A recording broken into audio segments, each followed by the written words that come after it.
बहुत सारे बच्चों का डाउट है कि भैया मैं अभी बिल्कुल एब्सोल्यूट जीरो पे हूँ, मैंने कुछ भी नहीं किया है, अभी से अगर मैं प्रिपरेशन स्टार्ट करूँ तो कैसे स्कोर इम्प्रूवमेंट देखा जा सकता है। ठीक है, बिल्कुल जीरो पे हूँ, नहीं आता है, या फिर लेट से कि पढ़ाई करी लेकिन अब भूल गए, आउट ऑफ टच हो गए, या फिर लेट से कोई भी रीज़न है, मॉक टेस्ट में स्कोर नहीं आ रहा है एंड आई एम अज्यूमिंग मैं जीरो पे हूँ। बेसिकली बच्चे अगर ज़ीरो से तुम्हें अच्छे गवर्नमेंट कॉलेज की जंप लगानी है तो वो डायरेक्ट सीधी नहीं होती है। यू कैन नॉट एज्यूम कि मैं ज़ीरो आज पे हूँ और एक महीने बाद मैं मैजिक से 650 पे पहुँच जाऊँगा। वो जंप के बीच में माइलस्टोन्स होते हैं।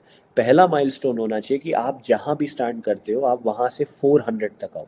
जो बच्चे 400 पे स्टार्ट करते हैं उनका माइलस्टोन होना चाहिए 550 का। जो बच्चे 550 पार कर चुके हैं उनका माइलस्टोन होना चाहिए फिर 600 का। और जो 600 पार कर गए उनका 650 प्लस का। समझ गए? इस तरीके से होता है। तो I don't want to demotivate you, लेकिन जो बच्चे ये टारगेट लेके चल रहे हैं कि भैया मैं सीधा 700 कैसे जाऊं, तो 700 ऐसे नहीं जाया जाता है। 700 जाने के लिए पहले आप 650 पे आएंगे। अब इसको करना कैसे है? बच्चों, पहली चीज़ ये है, प्लीज़ ये मिसकंसेप्शन अपने दिमाग से हटाओ कि भैया मेरा सिलेबस पूरा हो गया है या मेरा सिलेबस होने वाला है, बस मुझे 10 दिन दो, मैं अपना सिलेबस कर दूंगा। सिलेबस पूरा करने से कोई रिलेशन नहीं होता कि तुम्हारा 720 में से 720 स्कोर आएगा। क्योंकि खुद मुझे एक बात बताओ, अगर तुम्हारा अभी 80% भी सिलेबस कंप्लीट हो रखा है तो क्या तुम्हारे नीट में 600 प्लस आ रहे हैं? फुल सिलेबस टेस्ट में 600 प्लस आ रहे हैं? नहीं आ रहे हैं ना। This is what I mean to ask you कि भाई सिलेबस कंप्लीट करने के बाद भी तुम्हारा 720 में से 720 स्कोर नहीं आता है। तो इस समय बजाय कि वो चीज़ करने के, तुम्हें क्या करना है? स्कोर इम्प्रूवमेंट पे फोकस करना है। अगर तुम एब्सोल्यूट जीरो पे हो, सबसे पहले एक टेस्ट लगाओ ताकि तुम श्योर शॉट पता कर सको कि भाई क्या तुम जीरो पे हो या तुम्हें लगता है तुम जीरो पे हो। समझ आ रहा है? There is a difference. There is a difference. बहुत सारे बच्चों को लगता है कि उन्हें कुछ नहीं आता है, और बहुत सारे बच्चे जिनको लगता है मुझे ये चीज़ आती है लेकिन पेपर में वो सॉल्व नहीं हो पाता है। एक फुल सिलेबस मॉक टेस्ट लगाओ ताकि तुम पता कर सको तुम स्टैंड कहाँ पे करते हो। वंस तुम एक फुल सिलेबस मॉक टेस्ट लगा दो एंड यू अंडरस्टैंड कि ठीक है भैया मैं यहाँ पे स्टैंड करता हूँ, this is way I stand. इसके बाद हम क्या करेंगे? अगर तुम्हारा बायो में उस फुल सिलेबस मॉक टेस्ट में स्कोर 300 से कम है, 320 से कम है, तो पहले आप बायो पे फोकस करो। अगर आपका स्कोर 300 से ज़्यादा है, 320 से ज़्यादा है, तब आप जो है फिजिक्स एंड केमिस्ट्री में टारगेट कर सकते हैं। बायो में क्या करना है? एनसीईआरटी की सिर्फ 4 चीज़ें पहले कवर करनी है: एग्जाम्पल्स, टेबल्स, डायग्राम, समरी। जिन बच्चों को इस बात पे डाउट हो गया या इस बात पे लगा भैया सिर्फ 4 चीज़ें कवर कराने को बोल रहे हो, बहुत अनरियलिस्टिक चीज़ बोल दी, नीट में तो हर एक चीज़ इंपॉर्टेंट है, हर एक कॉन्सेप्ट इंपॉर्टेंट है, हर एक लाइन से आता है, तो ये बेवकूफ़ी यहाँ पे नहीं करनी है। क्योंकि तुम मुझे एक बात बताओ, क्या तुम्हारे पास इतना टाइम है कि तुम 2 महीने में एक एक लाइन उठा के, एक एक चीज़ उठा के, एक एक चीज़ कवर कर लो? वो बच्चा पागल है क्या जो सारे साल बैठ के पढ़ाई कर रहा था? नहीं कर सकते। इसलिए इस समय थोड़ा स्ट्रेटेजिकली चलो। 2020 से 2025 का पेपर उठाओ, देखो उन्होंने क्वेश्चन कहाँ से पूछे थे, उसके बाद मेरे से सवाल जवाब करना। बहुत सारे लोग हैं जो ज्ञान बांटने कमेंट सेक्शन में आ जाते हैं, लाइव चैट में आ जाते हैं कि ये अनरियलिस्टिक चीज़ें बता रहा है, ये ऐसी चीज़ें बता रहे हैं जो हो नहीं सकती, ये नहीं होता, वो नहीं होता, स्कैम है। तो भाई इससे पहले कि महापुरुष आके वो कमेंट करें, जाओ, खुली छूट दे रहा हूँ, 2020 से 25 का पेपर उठाओ, देखो एनसीईआरटी की इन 4 चीज़ों से कितना क्वेश्चन पूछा गया। क्योंकि जब तुम खोल के देखोगे तुम्हें खुद समझ आएगा, एनालिसिस रद्दी भर का नहीं किया होता है और कमेंट करने आ जाते हैं, गंदगी फैलाने आ जाते हैं, नेगेटिविटी फैलाने आ जाते हैं। अभी तुम्हें क्या करना है? एनसीईआरटी की ये 4 चीज़ें, एग्जाम्पल, टेबल, डायग्राम, समरी, क्योंकि 70% से ज़्यादा क्वेश्चन यहाँ से पूछे जाते हैं। First will target the majority of questions, then will go after minority of questions. ये करने के बाद आप लास्ट 3 साल के पीवाईक्यू लगाएंगे, खाली बायो के। वो पीवाईक्यू लगाने का तरीका क्या है? अभी अभी मैंने बताया था, पिछली वीडियो में बताया था। पीवाईक्यू लगाने के लिए, ठीक है, खाली आपको लास्ट 3 साल के ईयर वाइज चलने हैं, 2025, 24 and 23। Do not go chapter wise. Chapter wise जाने में मोमेंटम बन जाता है, सीडो कॉन्फिडेंस आ जाता है, पता है इस चैप्टर के 4 टाइप के सवाल हैं, वही पूछे जाएंगे। Don't go for that. ठीक है, आपको क्या करना है? 2025 का पहले पेपर उठाओ, लगाओ, 24 का उठाओ, 23 का उठाओ। इससे दो चीज़ें होंगी, पहला पता चल जाएगा पूरे सिलेबस के मिक्स बैग क्वेश्चन में कितनी आपको कन्फ्यूजन बनती है, कितने नेगेटिव हो जाते हैं, और दूसरी चीज़ आपके PYQ भी साथ साथ लग जाएंगे।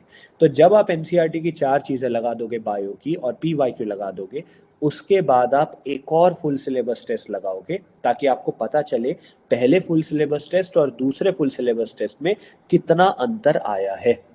ये चीज़ करने के लिए मैक्सिमम आपको 7 दिन लगने वाले हैं। NCERT में 4 ही चीज़ें कवर करनी है, 20 से 25 मिनट में एक चैप्टर हो जाएगा। मैं तो 7 डेज दे रहा हूँ तुम्हें, ठीक है। जिन बच्चों से मैनेज ना हो पाए, हमारा बायोलॉजी का 7 डेज का चैलेंज करके एक वीडियो भी मैंने यूट्यूब पे बनाई थी, वो देख सकते हैं, ठीक है। वंस दिस इज डन, जो दूसरा मॉक टेस्ट तुमने लगाया, अगर वहां पे स्कोर तुम्हारा बायो में, खाली बायो में 320 क्रॉस करने लग गया, बहुत अच्छी बात है, will jump on to physics and chemistry. अगर 320 नहीं हुआ तो दोबारा फ्लिप थ्रू करोगे। फ्लिप थ्रू मतलब NCERT की वो 4 चीज़ें कवर करना। अब आ जाते हैं फिजिक्स केमिस्ट्री में। ये वीडियो का पोर्शन उन बच्चों के लिए जिनका बायो में 300 320 क्रॉस हुआ है। फिजिक्स केमिस्ट्री में सबसे पहले मेरी लिस्ट ऑफ टॉपिक्स कंप्लीट करो। जिन बच्चों को नहीं पता मैं दोबारा बता देता हूँ। अगेन लास्ट 7 ईयर्स के पेपर्स उठाए मैंने और हमने देखा, बाय द वे मैंने इंडिया की लार्जेस्ट एम्स की कम्युनिटी बनाई, जो तुम्हें पता है ना। मेरे अंडर में 400 से ज़्यादा एम्स के टॉपर्स हैं। जो तुम्हारे ड्रीम मेडिकल कॉलेज होते हैं ना, एम्स ऋषिकेश, भुवनेश्वर, भोपाल, गोरखपुर, कल्याणी, रायबरेली, पटना, भुवनेश्वर, बड़े बड़े एम्स, उन सब के टॉपर्स हमारे पास हैं। ऑल इंडिया रैंक 1 एक नहीं दो दो हैं। एम्स दिल्ली के 15 से ज़्यादा टॉपर्स हैं और इसमें से मेजॉरिटी बच्चे मेरे पढ़ाए हुए हैं, ठीक है। तो जो मैं बोल रहा हूँ प्लीज़ इसको अच्छे से सुनो और समझो। अब बात यह है कि फिजिक्स और केमिस्ट्री में इन सब लोगों के साथ मिलकर ही हमने देखा कि लास्ट 7 ईयर्स में हर चैप्टर में कुछ लिमिटेड टॉपिक्स हैं जहाँ से क्वेश्चन आता ही आता है, गारंटीड आता है। ये लिस्ट ऑफ टॉपिक्स मैंने टेलीग्राम पे भी डाल रखी है, हमारे ऐप में भी आपको फ्री मटेरियल सेक्शन में मिल जाएगी। अगर विश्वास ना हो, अगेन मैं फिर से खुली छूट दे रहा हूँ, लास्ट 5 साल का पेपर उठाओ, देखो कितने क्वेश्चन यहाँ से आए। लास्ट ईयर 2025 जैसे टफ एग्जाम में भी फिजिक्स में 33 क्वेश्चंस और केमिस्ट्री में 36 37 क्वेश्चंस एज इट इज यहाँ से आए थे। क्वेश्चन मार्क करके भी मैंने दिखाए थे तुम्हें, तुम खुद से भी जाके देख सकते हो, like always. I am sorry बच्चों, ये बार बार मुझे बताना पड़ता है, नहीं तो लोग कहते हैं ऐसा कैसे हो सकता है, ठीक है। तो पहले वो लिस्ट ऑफ टॉपिक्स कंप्लीट करेंगे। अब भैया वो लिस्ट ऑफ टॉपिक कंप्लीट कैसे करनी है, तो कंप्लीट करने का तरीका ये है बच्चों, पहले सारे फॉर्मूला आपको याद होने चाहिए। आप अगर आपको फिजिक्स में फॉर्मूला ही नहीं आता है तो आप आगे करोगे कैसे। Application, silly mistake, calculation mistake, conceptualisation, ये सब सेकेंडरी है। पहले आपको फॉर्मूला आना चाहिए, है ना। फॉर्मूला आने के बाद ही आप आगे जा सकते हैं, ठीक है। तो पहले फॉर्मूला रटो, फॉर्मूला रटने के बाद एप्लीकेशन पे ध्यान दो, दैट इज क्वेश्चन प्रैक्टिस बढ़ा दो। 70% फोकस क्वेश्चन प्रैक्टिस में, 30% थ्योरी एंड कंसेप्चुअल क्वेश्चंस में। समझ गए। अब भैया इसके लेक्चर्स कहाँ पे मिलेंगे, तो हमारा जो दूसरा चैनल है road to AIIMS, ROAD to AIIMS, YouTube पे है। आई थिंक इस समय वो 20,000 के आसपास सब्सक्राइबर्स पे है। वहाँ पे हम आपको प्लेलिस्ट मिल जाएगी जो नीट के टॉपर्स के थ्रू हमने अगेन ये चैप्टर्स, ये टॉपिक्स कवर कराए। 20 से 25 टॉपिक फिजिक्स के, 20 से 25 टॉपिक केमिस्ट्री के, एक वीडियो 5 से 10 मिनट की है। आराम से 2x में देखोगे, जल्दी खत्म हो जाएगा। Once this is done, again आप क्या करेंगे, लास्ट 3 साल के क्या लगाएंगे, PYQ, है ना, बायो के जैसे लगाए थे 2025, 2024, 2023, 3 साल के PYQ लगाए। इसके बाद आप क्या करेंगे, NCERT करेंगे फिजिक्स और केमिस्ट्री की, है ना। नोटिस करो अभी तक हमने क्या किया, बायो में मोस्ट इंपॉर्टेंट चीजें और NCERT पे फोकस किया और PYQ पे किया। फिजिक्स में मोस्ट रिपीटेड टॉपिक्स और NCERT और PYQ। अब NCERT में फिजिक्स और केमिस्ट्री की क्या क्या कवर करना था, 100 बार सुन चुके अब मेरे से, बताओ जल्दी जल्दी क्या क्या कवर करना था। Solved examples, index questions, points to ponder की टेबल, समरी, समरी के नीचे डायमेंशन टेबल, राइट। ये सारी चीज़ें आपको कवर करनी है। ये करने के बाद अगेन आप एक फुल सिलेबस मॉक टेस्ट लगाओगे और देखोगे स्कोर कहाँ पहुंचा, क्योंकि मेरी list of topics of physics and chemistry enough है 150 लाने के लिए। उसके ऊपर आपने NCERT भी करी है, उसके ऊपर PYQ भी करे, उसके ऊपर क्वेश्चन प्रैक्टिस भी करी है। बायो में ऑलरेडी आप 320 पहुंच गए थे, तो इसका मतलब आई एम अज्यूमिंग आप 550 टू 600 तक आ जाएंगे। जब आप 550 टू 600 आ जाते हैं, अब आप एनालिसिस नोटबुक बनाएंगे और एनालिसिस करके अपना स्कोर इसके आगे बढ़ाते रहेंगे। समझ आ रहा है? एनालिसिस करने का तरीका क्या है? अब आफ्टर दिस पॉइंट मैं चाहता हूं आप every fourth to fifth day एक फुल सिलेबस मॉक टेस्ट लगाएं। उसके लिए हमारी पेपर प्रिडिक्शन टेस्ट सीरीज है सूर्य प्लस। जिन्होंने ज्वाइन नहीं करी जल्दी ज्वाइन करो, होली का 50% डिस्काउंट तुम्हें दे रखा है। बच्चे 50% ऑफ दे रखा है यार, जल्दी जाके करो। लास्ट ईयर 160 क्वेश्चंस वहीं से आए थे। समझ आ रहे हो? 640 नंबर का पेपर वहीं से एज इट इज आया था, सेम सिमिलर क्वेश्चन में, राइट? तो वहां से जाके आप कर सकते हैं। अब इसके बाद आपको क्या करना है? फुल सिलेबस टेस्ट लगाया, सी वे यू स्टैंड। एनालिसिस किया, एनालिसिस नोटबुक में जो क्वेश्चन गलत हो जाता है, जो छोड़ दिया, जो तुक्के से सही किया, जो एलिमिनेशन से सही किया और जिसमें कॉन्फिडेंस नहीं है, वो सारे क्वेश्चन लिखो। लिखो वो कौन से टॉपिक का क्वेश्चन है, कौन से चैप्टर का क्वेश्चन है, गलती क्या हुई, silly mistake, conceptual mistake, language problem, और फॉर्मूला क्या है यहाँ पे अप्लाई होना था। Once this is done, analysis notebook Brahmastra बन जाएगी।